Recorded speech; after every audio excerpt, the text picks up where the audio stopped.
Check, check, check. Hey, what's up? You're listening to the Choke Artist Podcast. This is the very first one in a van, and it's 5:20 a.m. We're somewhere in, are we in California? We're in Northern California. Northern California. I'm here with John from The Lunch, and they're on tour with Invalids right now on the West Coast. And we're trying to stay awake. The sun's probably going to come up soon, and it's going to be pretty fucked up. John, what's the name of the other band you play in? It's called A God or Another. A God or Another. Okay, Yes. cool. And that was the more heavier one you were saying? Yeah, that's like a kind of post-black metal project. Nice. Dark hardcore crossover kind of thing. We pull influence from like all kinds of different genres and like metal in particular, but then we also all grew up listening to like prog and math rock, and we were just all over the place. So kind of try to incorporate a little bit of everything, like while still keeping it super heavy. That's the way to do it. Mix it up. And The Lunch is, math rocky, noodly, post rocky. Some elements of post rock. Something like that. I don't know. The Lunch is a little hard to categorize. It's different than most bands in that genre. Yeah, we have like a lot of math influence, but I don't really consider us a math rock band like per se. I think of it like more as like just kind of an art project, like an art rock band or something, That's actually a good way to look at it. Yeah, we just do whatever the hell we want. Don't worry about it. I mean, you have the TVs too and the VCR set up. It's pretty sweet. And all the tapes were from like stuff that you've dubbed or like collected over the years? That's right. So we have a couple of different approaches we take with the visuals that we do.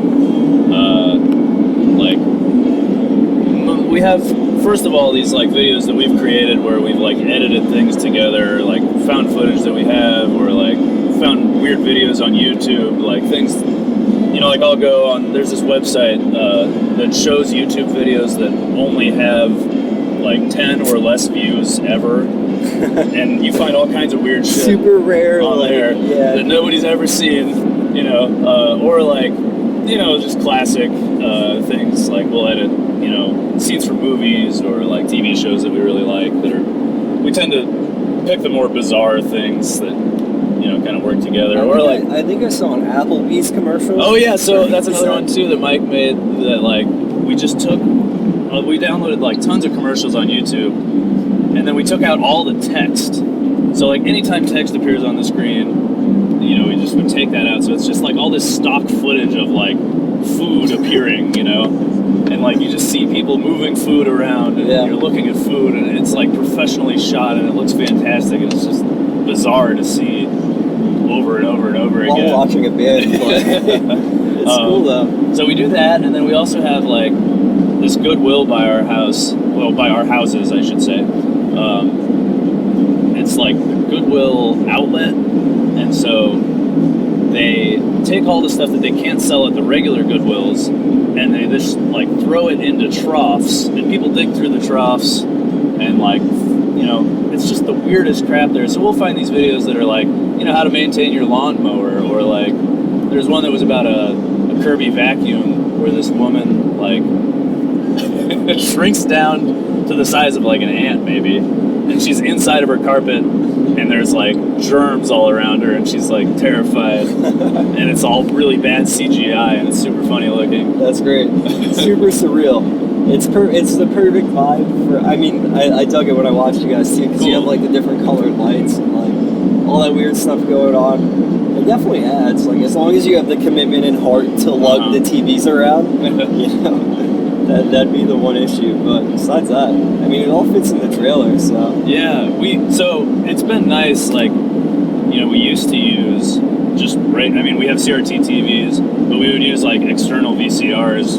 And that, like, each one, it seems like it wouldn't add that much setup time, but, like, troubleshooting those VCRs every night and, like, getting them all plugged in, just a couple extra cables was, like, adding too much time. It was just awful. And, like, so we've been hunting down specifically the, like, combo units where all you have to do is put the tape in and hit play, and, like, it's already on the TV. Yeah, it's on the TV. It's That's so easy. Yeah, It's so much better. Setting up a VCR in the year 2016, it's only going to get harder over time, Yeah. It's super antiquated. Can't get any repairmen to fix it. were you saying that you found the last, or oh no, you might have been talking about cassette players, but like they're really hard to come by on the internet too. Yeah. Yeah, the reel is slowly dying. I was like having trouble. So I run a duplication facility out of my studio in Olympia. Nice. And so I make tapes and CDs, and my master tape deck, the right input channel on it, like just fried. You know, we just released this new album like the other day, and like right as I was about to make the master tape is when it fried, and I had to hunt down a machine. I went to all of the thrift stores and like bought these different tape machines that like all had different issues. Like one wouldn't hold speed, you know, another one like had crackling that was happening on one of the channels the whole time. Another one like the right channel didn't work, and it was just like, oh man, like it's just hard to find a machine that's in good shape. Luckily Tyrell had one that like the speed was a little bit fast on it, but I was able to like find the schematic online and like figure out which trim pot it was and fix it to make the master. Oh wow, that's awesome. Yeah, mostly I'm guessing you have to be pretty self-sufficient in repair on those things. But you're a recording guy, so you know a lot about that stuff anyway, right? Yeah, I've gotten like pretty good about being able to fix electronic issues when they come up. I mean, there's definitely a limit to my knowledge, but I feel like as a studio owner, it's like a really crucial skill to have because things break, you know. Totally. Like, even if you take really good care of them, they'll still, it's just entropy and things fall apart as time goes on. Yeah. Yeah, you gotta know how to fix your own stuff, you know. I went to a teacher workshop and they showed me how to fix all the musical instruments. I just sat with this fucking old music salesman for like an hour. He gave me all the tips of the trade, and it helped, you know. That like saves time. I don't have to wait a week to like for the repair shop to get it back to me, and I don't have to spend any money, you know. That's the way to do it. So talk about your recording studio. Okay, so yeah, I've been running a recording studio in Olympia. It's called a Big Name Recording Studio. The tagline is, why go to a big name when you can go to big name?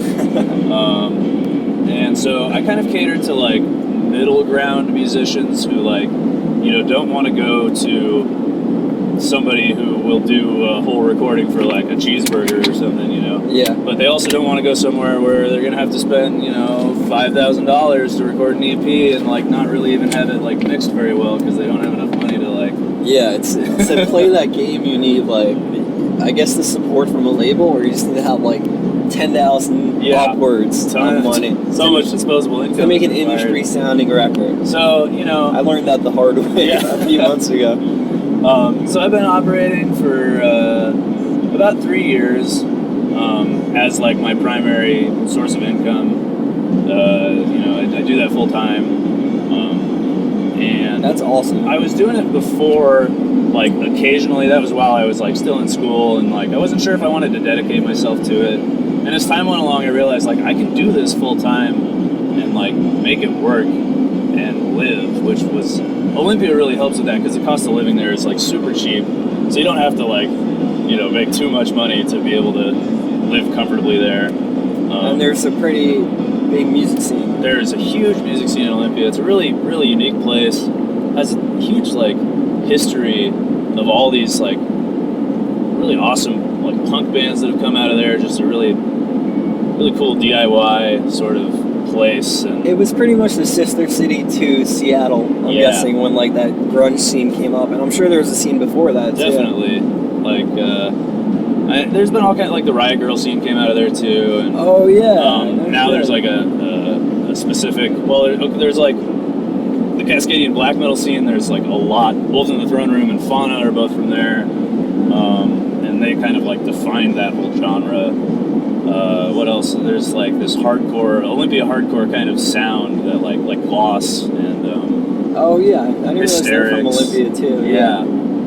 What I noticed is and we were only there for like half a day, but it's the way from how you've been talking about it, it seems like a good fostering place for like different sounding shit. Yes. Like, stuff that you won't find in other, like kind of like art influenced in a way. Even though all music is artfully influenced, but you know what I mean? Yeah, they're really, like, people in Olympia in general are really open to all kinds of different stuff and like kind of just they want to go to a show and just like have a good time and hang out, you know, and like have it be a good atmosphere. Yeah. I mean, there's some crazy people that live in Olympia that like that's not really what they go for. But I mean, it's What do they go for? I don't know, just like to be violent. Well, not violent, but like, you know, just to be super rowdy and like, you know, I don't know, break shit.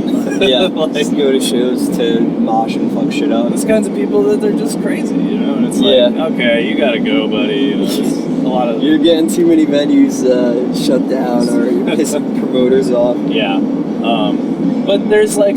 That's everywhere, though. There's a million bands in Olympia. Olympia is like a pretty small town, you know. Like I think it's a population around 30,000, but oh wow, that's very small. It's like in terms of how many bands are there. There's as many bands in Olympia probably as there are in like Seattle, or in my experience, I used to live in San Francisco. It's like as many bands in San Francisco in Olympia. Like even though San Francisco has like 800,000 people in it or something like that, it's like But I mean, and San Francisco, like one of the reasons that I wanted to stay in Olympia once I moved up there was like, again, cost of living. Like a lot of musicians are, I've noticed, well, as time has gone along, like getting driven out of San Francisco because it's been so expensive for so long now. Yeah. Like when I was there, it was possible to like do it and not make that much money and like, you know, live, but it got harder over time. All of my friends have either like given up music and gotten tech jobs, or like they've moved, you know? Yeah. I mean, it's really cool that you're self-sufficient doing music stuff, which is what you want to do. Hell yeah. In Olympia. It seems like a good place to do it. You're saying most people are in a band pretty much, right? Like, it really is like that. And like almost everyone I know, I mean, I guess I do music like all the time, so of course most of the people that I'm going to associate with are musicians, but like it feels like even when I meet people that I've never met before and it's not through music, we'll end up talking about music, it's like, oh yeah, I'm in this band. It's like, oh, I know that band. Like, you know, it's a pretty small town and everybody's, you know, you see flyers everywhere. And, that's cool. You know, you'll go to the show and see all like bands you've heard of. And, I don't know, just everybody knows everybody pretty much. But it can be cliquey at times too, you were saying? It can, yeah. I mean, like, I don't know, there's sometimes where I'm a little turned off by like some of what I see just with certain hipsterness, like pretentiousness, some of that. But I think that's everywhere though. People get weird with their music, like they want to own certain things. They want to dress the part. I don't know. I'm pretty sure like 90% of the podcasts that we'll do with bands, that'll come up like, yeah, the scene is kind of cliquey. And people will just be like kind of shitty about that, which sucks. But I guess as long as people are playing music. Yeah. See, it's a hard line for me because I want, as like a music educator or whatever, I want as many people to play music as possible. But then like in New Jersey, there's like there's a lot of people doing very cool stuff, but there's another circle of just homogeneity, like people kind of just trying to sound like the coolest pop punk band, or like, you know, just trying to play metalcore riffs without really pushing the sound. And it doesn't have like that, like there's, even from the shows we played on the West Coast so far, I've noticed that there's more originality and like not adhering to like a thing, which that still exists in Jersey, and there's a cool underground scene, but there's a whole nother layer of just like, I guess basic people, which is kind of shitty to say, but this one kid in a pizza shop said to me, yeah man, I'm in a band, like we don't have recordings, but add us on Instagram and Facebook. I'm like, why the fuck would I do that? Like, why do I want to follow your band on social media before you don't have any real content? And based on what you told me about your band, it's not something I want to hear anyway. You know, an original blend of pop punk and hardcore isn't really an original blend anymore. It's been done, you know. It's been done for like what, 2 decades? Yeah, seriously. You're not gonna reinvent the wheel with that stuff. If at the best, you'll be like a lesser version of the bands you're ripping off, you know. So I really like appreciate that you guys do your own thing, and like you get fucking weird. You have TVs and you noodle around, and it's cool, you know. It's different. It's refreshing to like tour and see different stuff too. Yeah, all the bands we've played with so far, really cool in my opinion. Yeah, and tomorrow is a banger. Yeah, hell yeah. Covet and Floral. Yeah, so the launch, Invalids, Covet and Floral at, what's the venue? Do you know? The Honey Hive Gallery. The Honey Hive Gallery. In Sunset in San Francisco. San Francisco.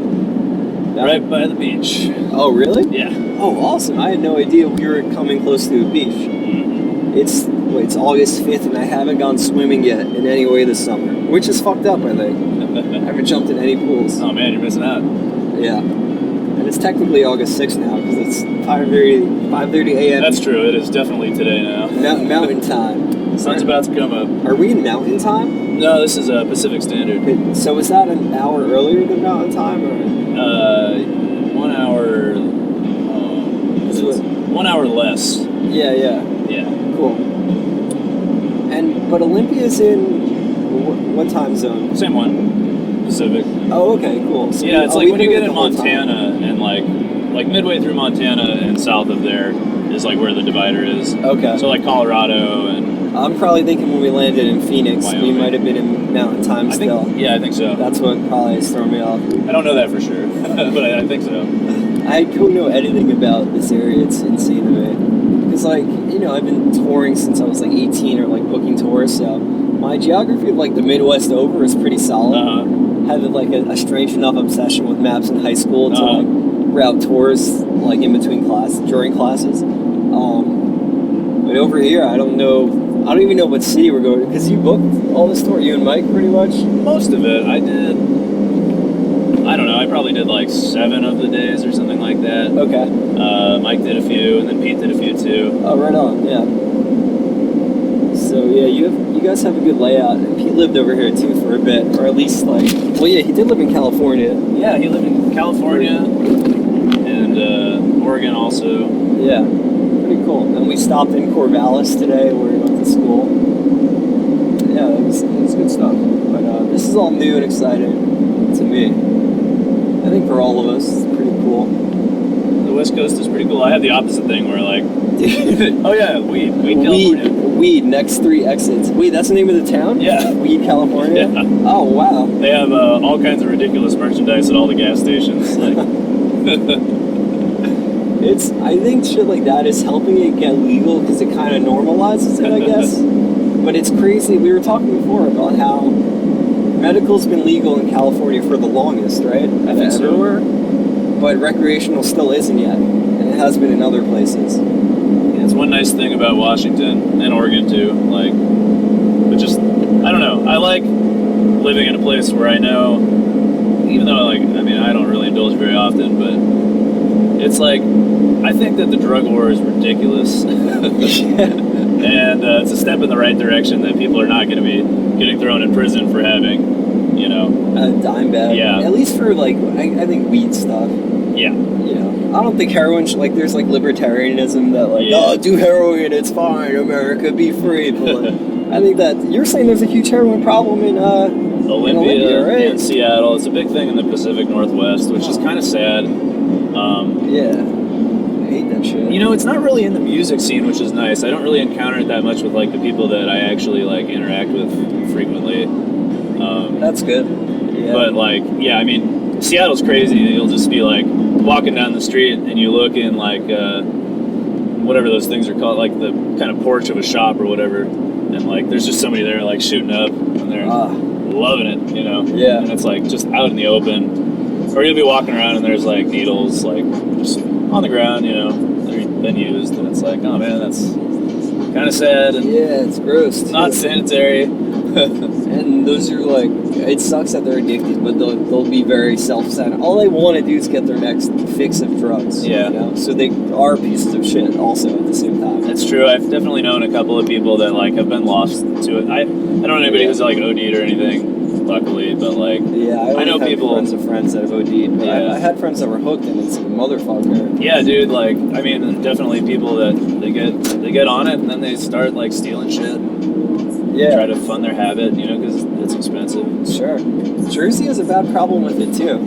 Not really in any cities that I'm near, but like in like a lot of like the kind of like suburban rural areas where like I don't know. It's actually like in a few places like cities surrounding where I am. It's probably happening in New Brunswick as well because that city has more crime than the others, but it's also just a lot of just white people that are like just got nothing to do like in the suburbs, and even in some like upper class suburbs.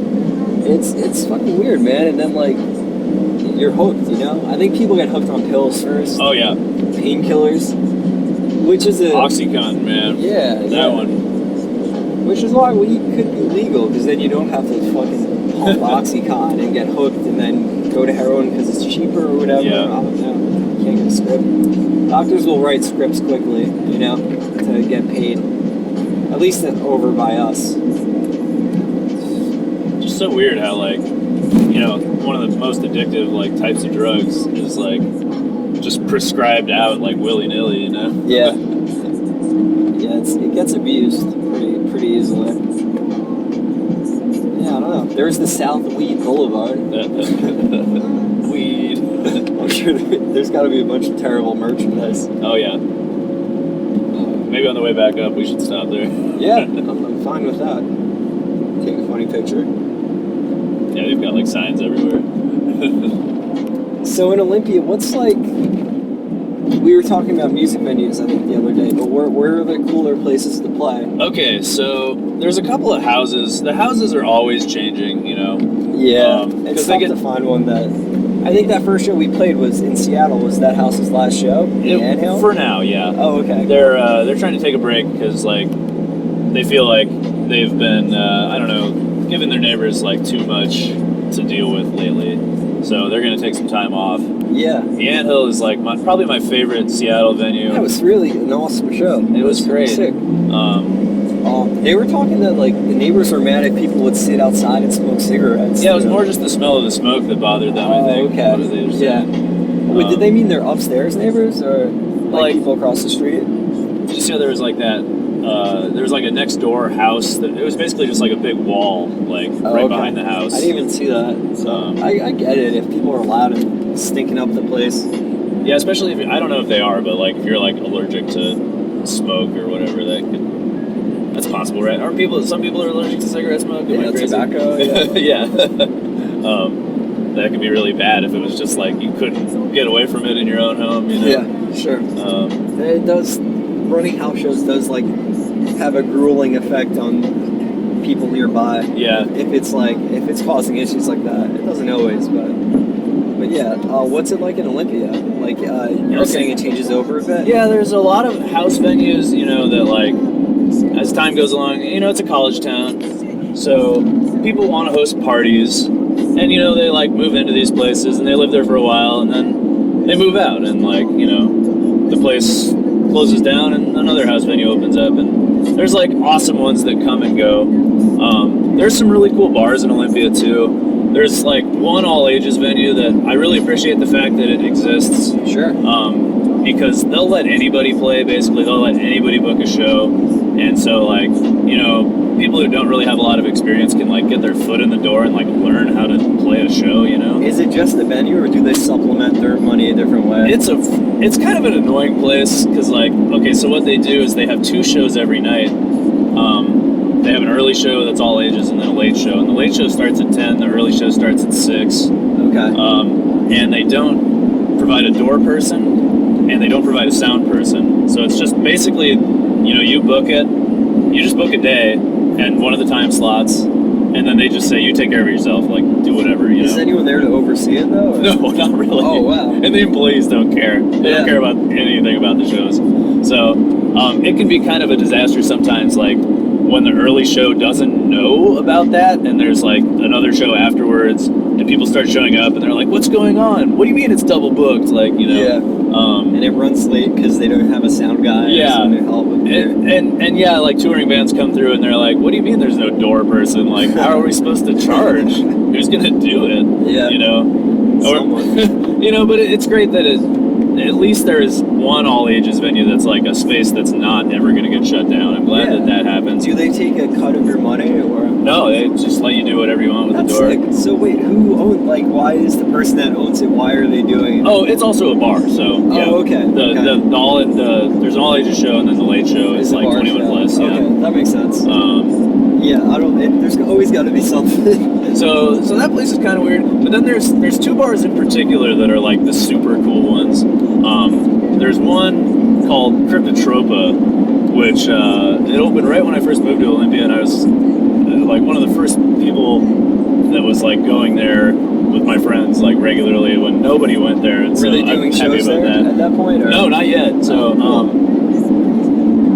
So that bar is like, people call it the goth bar, the vampire bar, the dark bar. All the walls. Okay, so it's owned by this guy. There's this Olympia legend. His name's Dwayne. They call him the Dark Dentist. And Dark Dentist? The Dark Dentist. Okay. So what he does is he's like he invests in properties, and so he buys houses around Olympia, mostly houses. Was he like a part of the scene? Is he Not really. It doesn't have anything to do with like the music scene, other than having Cryptotropa, which now has shows. But so he buys these houses, paints them black, and then like doesn't maintain them, just doesn't give a fuck about the houses, just rents them out to like college students, you know. And there's all these. They're like, is he actually a dentist too?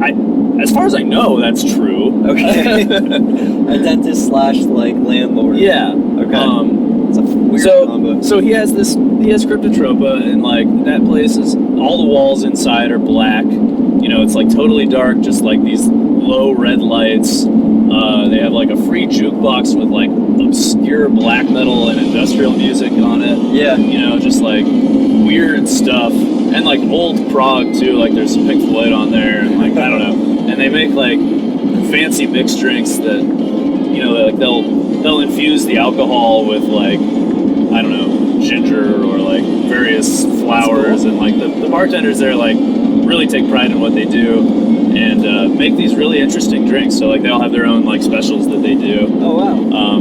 It sounds like it's got a lot of character. It does. It's a really cool bar. They have like a sculpture of Satan, you know. Yeah. They have like an autopsy table that like sits there. They have tables that are made of like old decommissioned bombs. Oh, like, sick. We're not playing there, right? No. If we have time, I'd love to go. Oh yeah, just hang there or something. Yeah. They also have like the cheapest drinks in town, especially during happy hour, which is really cool. It's just like a really cool bar overall, and like the employees are all super chill, and they play in some bands that like I play with my other band with, like we played with Fauna, which I mentioned earlier. We played a Holes in the Throne Room. So that's the other bar. I'm getting ahead of myself. The other bar is directly across the street. The other cool one. It's called Obsidian. And is this like a downtown area? Yeah, this is like downtown. Downtown in Olympia is funny because it's like 4 blocks by 2 blocks. Like that's it. And it's all they don't let any like corporate chains in. It's like only local businesses in that area, which I think is really cool. Yeah. So you were saying except one Starbucks, right? Yeah, there's one Starbucks that got through somehow. That's acceptable. Right? It's probably, I think, because it's like that's a Seattle chain. I guess is probably what their reasoning is. But yeah, so Obsidian is owned by Nathan from Holes in the Throne Room, and it used to be a bar called Jezebel's, which was like the worst, scummiest bar in town. You know, just the kind of place where like, I don't know, there's jizz-stained pool tables, like, in a bowl, you know, a riding bowl. Never toilet paper in the bathroom. Yeah, it's just filled with shit, yeah. Such a gross place. So he bought that bar with, like, another guy, I don't remember who that is, but, and they turned it around. They made it all nice, and they, like, built the best stage and sound system in Olympia there. And most of the time, it's like a 21-plus venue, but they do all ages shows occasionally. You can book it that way. But that place is really cool, and I'm glad that like it exists now. Cool. Because man, that bar was just terrible before. Yeah. They really made it better. Some good people got a hold of it. And it's funny too, because like, you know, they opened that bar, and they're like friends with the bar that's directly across the street that like also caters to a similar crowd. But like they're all friends, and like they kind of, you know, they're all supportive of each other. That's like, awesome. And they say that it like actually has made business better to like have options next to each other, because people go back and forth. Yeah, they'll hang out at both. Yeah. It'll make more people flock to that area, you know? I think in New Jersey, if there were 2 competing venues, or like bar/music venues, it just turned into like a brawl. Bunch of dudes and chicks cursing each other out. Oh no. Yeah, but I think just Jersey's like so densely populated that there's just always like that competitiveness, and it's hard to build a community at times and shit like that. But yeah, definitely, I want to check that spot out. Oh yeah, we should totally go. I know you talked about it before, but can you talk a little bit about playing in Indonesia? Oh yeah. Because that's just such a fucking absurd story. Yeah. You get called in for a gig like 3 weeks before, you said? 3 or 4 weeks? Yeah, okay, so I played with a god or another. We played a show at Cryptotropa with Abigail Williams, which it's funny that we played there with them because Ken from Abigail Williams actually lived. They have apartments upstairs that are like kind of hidden away, and I don't think there's any windows. Like, you know, it's just kind of a strange building overall. But he lived there, and it was like the last show of a tour that they were doing, just like, you know, the return home show. And I don't know, we like played together, and then like maybe 2 weeks later after that, I got a message that was asking me if I wanted to fill in at a fest in Indonesia, like, you know, expenses all covered, just like to play with them. And I was like, oh, fest, yeah, I mean, why not? That could be cool, you know, I'll learn how to play their songs, I can play that stuff. Yeah, if they're paying for a plane ticket, it's totally worth the experience to like go to a new country. You didn't really know these guys? No, I had never actually like talked to any of them before. We like, you know, we said hello at the first show and like just kind of made small talk a little bit, but like at that particular show, I don't know, I wasn't feeling very social and just like, just kind of doing my own thing. It happens. You sometimes you can't always, you know, be totally extroverted. Totally. So yeah, those guys like hit me up and asked if I wanted to go do it, and I was like, oh yeah, fest. You know, that's probably going to be like a room with maybe a couple hundred people in it or something like that. You know? Yeah. That's kind of what I picture when I hear the word fest. Not like, you know, major festival, which is what it ended up being. So we practiced like 3 times as a whole group. And half an hour worth of material. Yeah, it was well, actually, you know, we had an hour set that we were gonna play. Oh, because you guys headlined. Yeah, right? We headlined this festival. That's so nuts. And yeah, like, so we flew out there. It was 12 hours to get to Taiwan, then a 5-hour layover, and then it was 7 hours to get to Jakarta, and then another like 3.5 hours to get to Bandung from Jakarta by the road, which I don't even know where most of those places are on a map. So you drove to Jakarta from where? So we flew to Jakarta from Taiwan. Okay. And then from Jakarta, we drove to the place, Bandung, this city where the festival was. Cool. And it's called Sonic Fair. The roads were terrible. The roads were terrible. It took about 3.5 hours to go like 25 miles, I think. Oh, wow. And because of like it was like conditions or like no signs. You know, it was mostly like traffic. Okay. There was a lot of traffic. The roads were just kind of crappy, and also the vehicle like that we were in just like wasn't very powerful. You know, it was like just kind of a lot of crappy cars around and stuff. But essentially a golf cart. Yeah, it was kind of like that. It was like a golf cart van. You know. Yeah. So yeah, they picked us up and they picked us up at the airport, and that was really interesting because they just kind of like. We got to the airport, we land, we pick up our bags, and then we're like, all right, we got to go to customs. And there's like a guy there who's like, we see our name on a sign. We go talk to him. We're like, oh, hey, how's it going? He said, oh yeah, come with me. And he like hands somebody like the equivalent of $20, and they just kind of like wave us past customs, like not even trying to look at it. They didn't like even stamp our passports and stuff. It was just like, you know, whatever, come on in. Just got paid off. We just got straight into a van and we're like headed away, and I'm like, we didn't go through any kind of like official process whatsoever. That's great. What's up, Ray? Good morning. So yeah, we basically were there for about 36 hours, and so the very first thing we did, we went to these like caves on the way that were like World War II caves where battles were fought, and like thousands of people in these caves were like stabbed to death during the war. Wow. Because it's like really close quarters, so they weren't even like using guns. Yeah. It's like just really bizarre. That's gore. That's metal. That's appropriate. It was pretty metal, yeah. And there were like monkeys all around the place, and like none of the other guys had ever been anywhere where you know, like wild monkeys live, so they were all like freaking out. It was like, oh my god, monkeys. They're so human. And they are. They're just like sitting there like looking at you. Sizing like, you up. You know, they're like eating food that they find, and you know, just like a human. It's like kind of weird, but it's cool. But like the locals, they all just see them like we see like squirrels or, you know, rats or something. They're just animals. Yeah, this is very smart ones. You know, so we get to the venue, and like I said before, I thought it was going to be maybe a couple hundred people or something like that. And we get there, and it's like a major festival stage, 5,000 capacity, sold out venue, and I was like, headlining the gig. Headlining, and I was like, oh shit, what did I get myself into? It was like 10 times larger than any show I think I'd ever played before, roughly. Yeah. And it was material that like I didn't have, you know, I practiced a lot because I wanted it to go well, but like, I don't know, I wasn't super comfortable with it. I knew all of it, but it wasn't like natural to me yet. Yeah, so it's a big room. It was really in my head for the whole show, you know, just like trying to get through it. Yeah, you had such short notice about it. 3 practices. 3 practices, hour-long set, which we didn't even end up playing all the songs that we had practiced, you know, that I'd worked all this time on. I was like, man, I wish I had known that we were only going to play like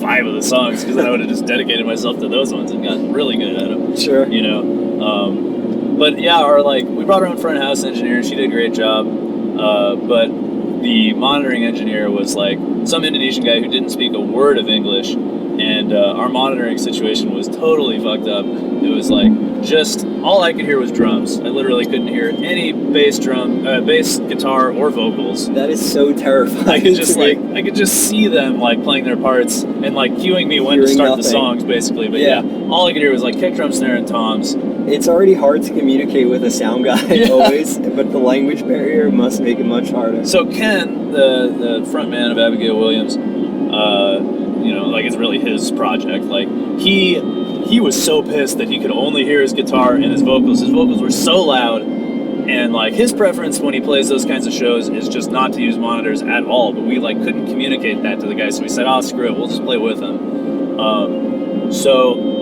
we start playing, and during the first song, I could see him like starting to just like get really agitated, and he's like pointing his finger at the monitor, pointing his finger at the guitar, and then like making a down gesture, like very clear, like no matter if you don't speak English, turn the guitar down on the monitor. Like I can't hear anything else. Turn it down, like just over and over again. And the guy just like shrugs his shoulders. I'm like looking over at him. He's like clearly saying with his body, like, I have no idea what you're trying to tell me, and I'm not really going to make the effort to try to figure it out. Completely tapped out. Yeah.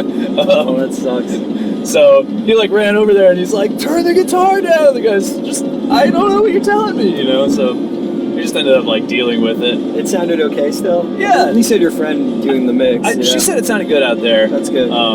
And I think that would make me feel uneasy at least the whole time. If I could only hear my drums and no one else, like the whole band can only hear themselves. I honestly have no idea how anybody else did at that show. I just have no idea. Yeah. No conception. And that was interesting too, because like we played the backing tracks, so I was like, you know, playing to the click, and like I've done that a lot in studio, but I've never done that with a live project before, so that was kind of new territory for me. And then to do that in front of so many people for the very first time was also a little nerve-wracking. Yeah, that's a lot to take on.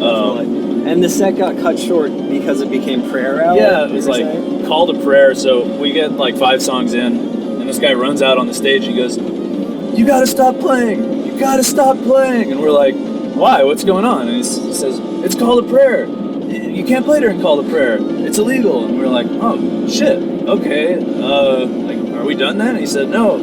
You can finish your set when the call to prayer is over." And we said, "How long is it?" He said, "An hour." And we were like, "Oh, well, we only have like 2 songs left, so I don't think we really want to wait an hour and then like play 2 more songs." So did everyone in the venue start praying? Yeah, like, I mean, okay, so most of the people that are like at the show, like, they don't care, you know? Yeah.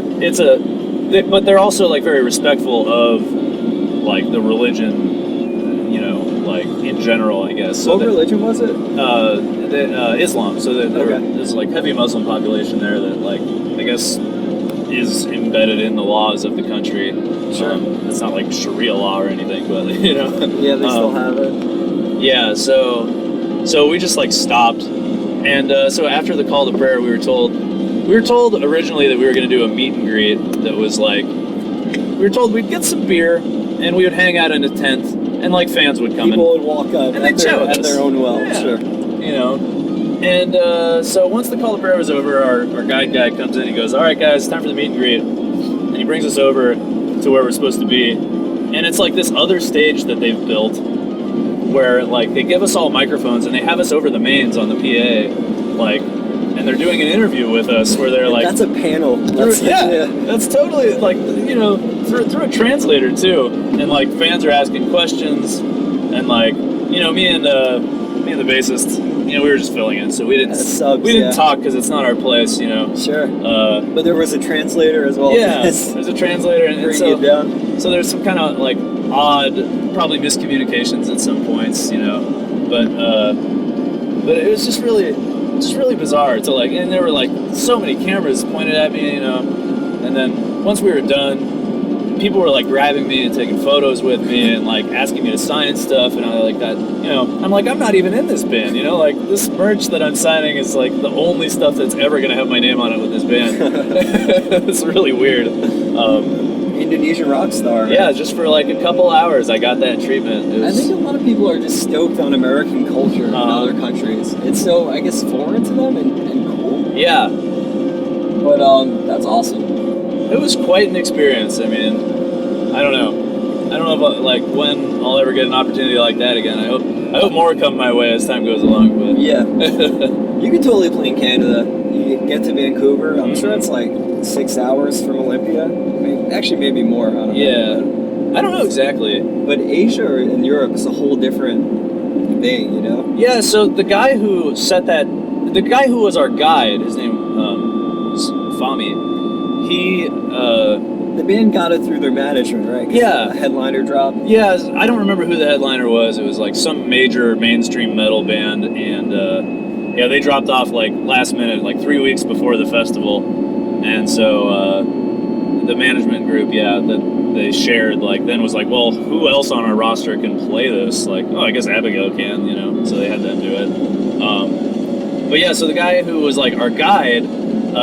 We talked to him a lot about our band, A God or Another, and he wants us to come back and like do a tour through there, like with him acting as our guide again, like cool. Driving around the country. And, sounds good. I really want to do that eventually, but I don't think that, like I said, I don't think I said this on the podcast, but like 2 of my bandmates don't have passports, and for some reason, like it doesn't seem to be a priority of theirs at all, even though we've talked a lot about playing Canada.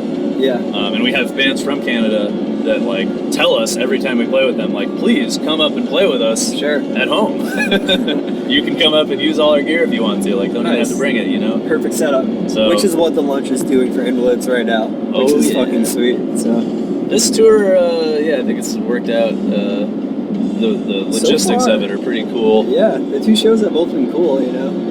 You guys got a little bit more of a draw than we do, since nobody's ever heard of us. Well, how long has the Lunch been a band? We've been a band for about 2 years. But like, we haven't played out of Olympia much. Like, at first it was kind of just like a project that we were doing for fun. That was like, you know, let's just like play Olympia house parties and have a good time, you know, and like just, I don't know, get to know people around the area. It's I kind of like use the bands that I play in as like a good way to, you know, meet people and get bands into the studio and like, you know, have material that people then can hear and be like, oh yeah, I want to work with this guy. Like, that sounds good. You definitely, that's definitely a great way. Plus, it's fun.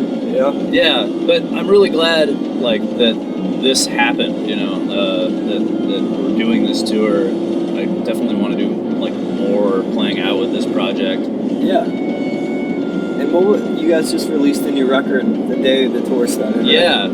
So yeah, we tried. Well, it was like when Pete asked, like, so I saw Invalids play in Denver last year on your tour, and I remember telling Pete at the time, like, kind of half jokingly, but like also like totally down if it was ever really in the cards. Sure. Like, oh yeah, if you guys ever want to come to, you know, Washington and do a West Coast tour and use our van and use all our gear and we'll play together, like, let's fucking do it. And it was 4 months ago. Pete was like, hey, do you actually want to do that? I was like, fuck yeah, let's make it happen. Let's do it. Nice. Here we are. And it really happened. Yeah.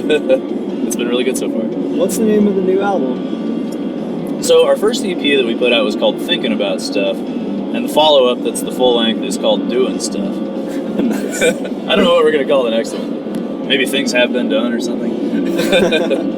You need to continue the storyline of the saga, you know? So it's like, it's an 11-track album. The tape has one additional, like, you know, hidden track kind of thing that we put on it.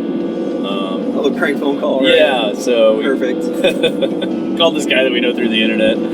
Yeah, don't you give this dude's number out a lot? Yeah, okay, so on our B-side of our first release, we had like an exclusive track on there, and the first thing that it says is, if you're the 23rd caller to this phone number, and then it says the phone number, you will receive free the lunch merchandise. Call now. Just clowning on the guy, because he's, It's fun. I was telling you, I have a friend from home that would do that too as well. So. And, so he's been getting calls that we put that out about a year ago, and he says that he regularly still gets calls from people saying, "Hey, am I the 23rd caller?" And it's gotten to the point where it's really irritating him. Sure. So we set up our microphone through our pedal board, or through Mike's pedal board specifically, and set that up through Skype, and then set that up into Pro Tools so that we could record, both Mike talking through the pedals and the person on Skype talking. Yeah. And so Mike was like calling all of our friends and just like lots of people that we knew, and like just doing these prank calls in the style of this guy Longmont Potioncastle from Colorado, who does just fantastic. He calls it surrealist audio art. Like they're prank calls, but they're bizarre and amazing. Oh, awesome! I'm gonna have to check that out. Oh yeah, we should listen to some of that while we're out on the road. If you have some of it, great way to pass the time. Yeah. Fucking hilarious. So, we were calling all kinds of people, and like none of them were turning out funny, and it was like, crap. But then we called Brian, and we called Brian like 14 times while he was at work, and he didn't answer any of the times. And then like when he answered finally, once he was off work, he just like unloaded. He was so pissed because we'd been calling him all day. All day, his phone was going and he was, it was clearly like, what the fuck? I'd be furious. I give telemarketers no mercy at this point. I'm cruel. Even though like I do prank phone calls all the time, like whenever someone calls me, I'm so angry about it. so he answers the phone, and he's just immediately hostile. Like Mike's like, "Would you have a beer with me, my friend?" It's just no. I would not like to go down and have a beer with you. That is not something I'm interested in doing. Mike says, "Am I the 23rd caller?" And then he fucking just gets obviously so pissed, just like, "Oh god damn it, it's one of those the lunch things again."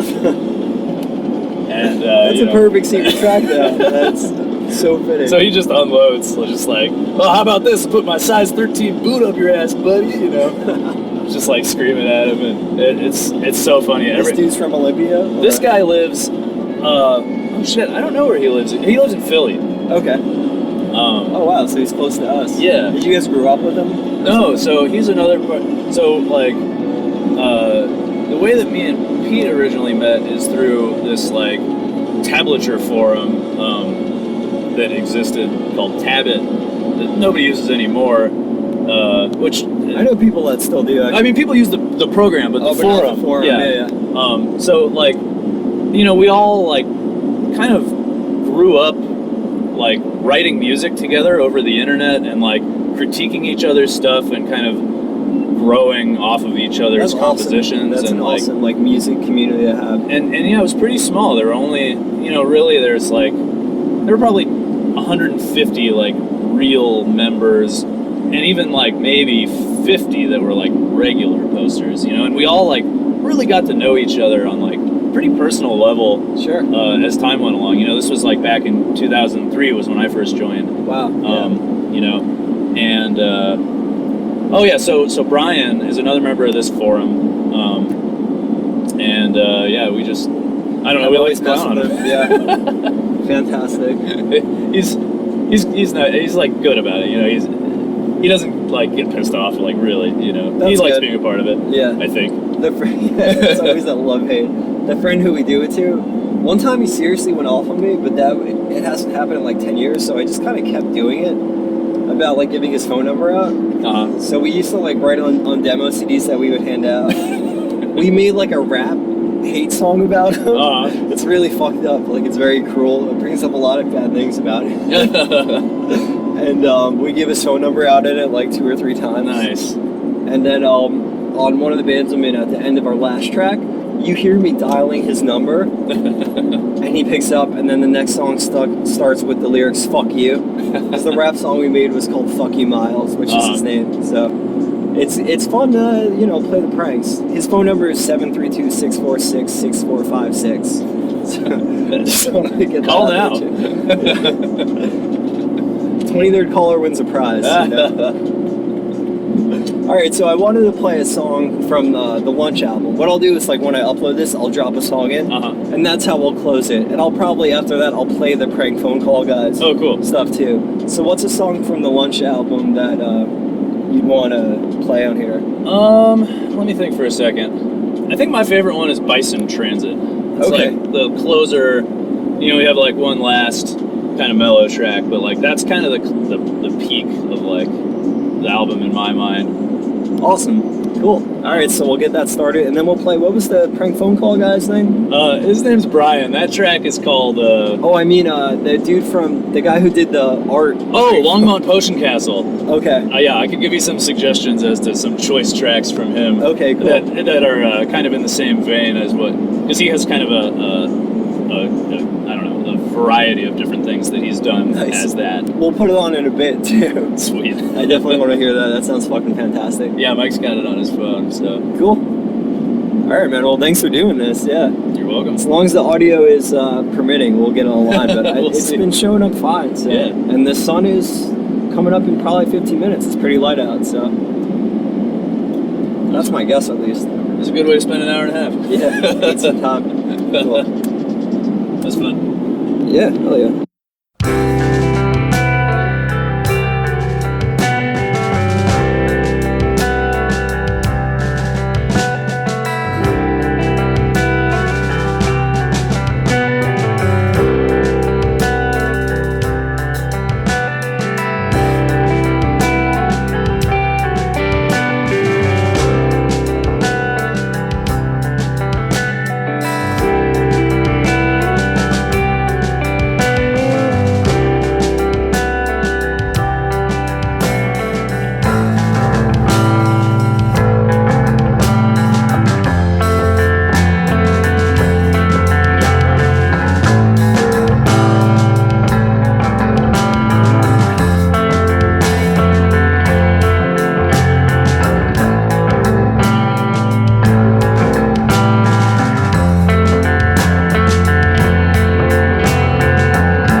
Yeah.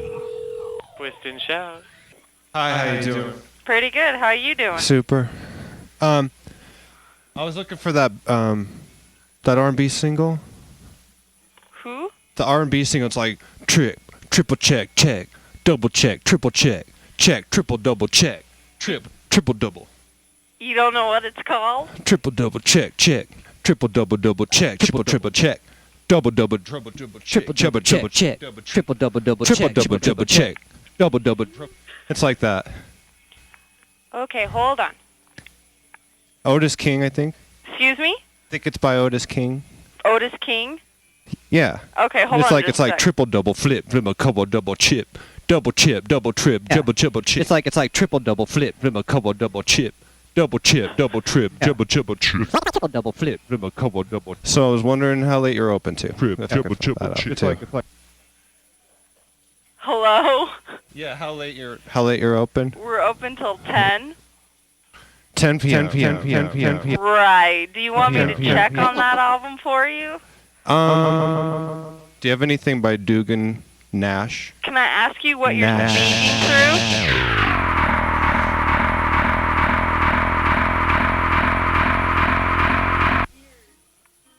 Yeah, hello. I've got some kind of interference. Okay, yeah, we can barely hear you. Okay, no, I'm talking about Dugan Nash.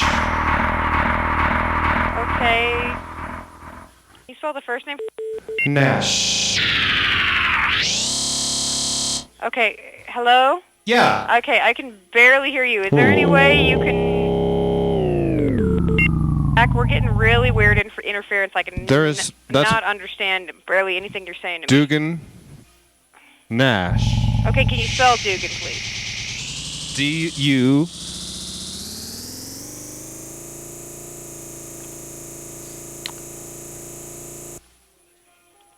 And they do that one song that's like double flip, double triple flip, triple check, triple flip, triple flip, triple check, double flip, double triple. Okay, double flip. They do that one song that's like double. Dugan Nash.